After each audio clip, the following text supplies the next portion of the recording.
Bueno, sin duda, yo creo que nuestra sociedad vive aún el efecto traumático de lo que ha significado la violencia política de las últimas décadas, ¿no?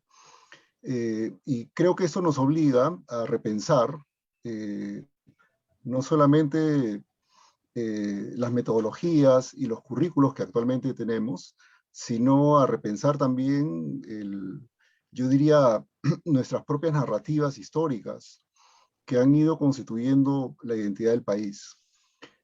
Con respecto al terrorismo, me parece a mí que lo más pedagógico es partir por una comprensión de lo que es el terrorismo, por una definición de lo que es el terrorismo.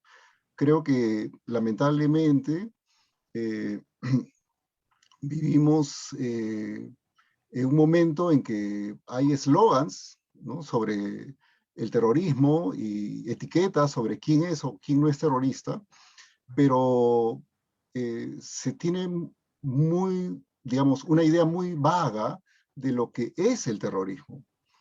Necesitamos una reflexión como sociedad que nos permita entonces identificar cuál es la naturaleza del terrorismo.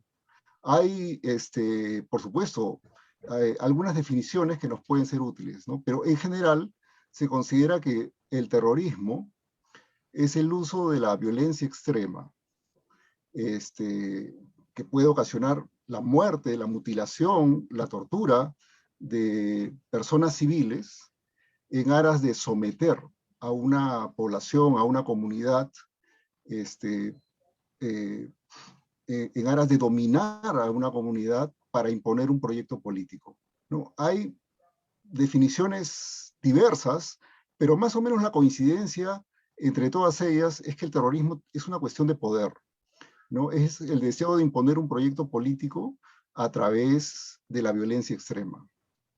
Y bueno, a partir de ahí entonces es que teniendo, yo creo que un diálogo y una reflexión sobre este término, podemos ver que el terrorismo no es un fenómeno episódico en nuestra historia, sino que ha estado presente en diferentes momentos a lo largo de nuestra historia nacional, así como también está presente a lo largo de la historia mundial. Eh, por ejemplo, por ello mismo, yo creo que una reflexión profunda sobre el tema del terrorismo nos permitiría a la vez eh, reformular, transformar nuestros currículos y métodos educativos en aras de promover una cultura de paz, una cultura de convivencia digna entre las personas, ¿no? Pero solamente para mencionar esto, para cerrar un poco esta idea, de alguna manera, si pensamos bajo esta consideración del terrorismo como la ejecución de un acto de violencia extrema para imponer un proyecto político, un acto de violencia extrema además contra población civil, si pensamos el terrorismo así, uno podría pensar, y esto hay que conversarlo, yo no lo estoy afirmando, podría pensar que, por ejemplo, el fin del Tahuantinsuyo y el inicio de lo que consideramos luego la historia del Perú, este, tiene que ver con un acto de terrorismo. Hasta alguien podría decir, eso fue terrorismo internacional, porque acá vino un grupo armado, secuestraron al gobernante, lo extorsionaron, lo torturaron y luego lo ejecutaron para poder someter al resto de la población. Ahora, es algo discutible, por supuesto, pero tenemos que pensarlo. Yo creo que tenemos que reflexionar sobre nuestra historia, porque muchas veces a las niñas, a los niños, a los adolescentes en los colegios, les hacemos ver que los héroes del país son las personas que matan y las personas que mueren, ¿no? Glorificamos, rendimos pleitesía a este tipo de figuras y muchas veces, como en el caso de, digamos, de Pizarro, estamos hablando de personas cuya conducta puede encajar dentro de una definición más amplia de lo que es la conducta de un terrorista. Eh, necesitamos en ese sentido repensar nuestra historia y ver entonces que cuando hablamos de terrorismo, esto no se reduce únicamente a Abimael Guzmán, que además era un psicópata, sino que es algo que podría haber sido estructural en diferentes momentos de nuestra historia. Ahora, tu pregunta es sobre si hoy en día hay discursos apologéticos sobre el Sendero Luminoso. Yo no lo he escuchado.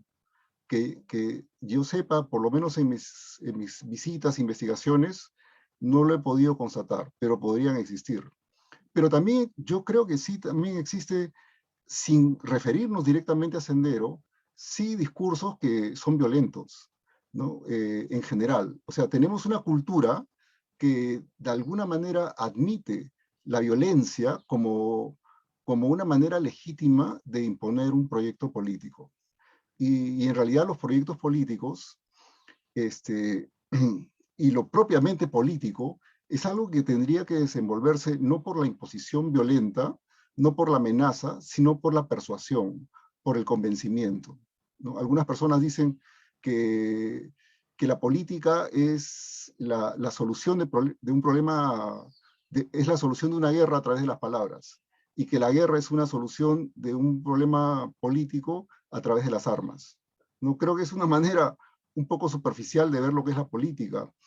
En todo caso, una mala política es una forma de resolver una guerra a través de las palabras, pero yo creo que la política debería estar orientada hacia el bien común. Y la convivencia digna entre las personas es tal vez un bien en el cual todos podemos estar de acuerdo.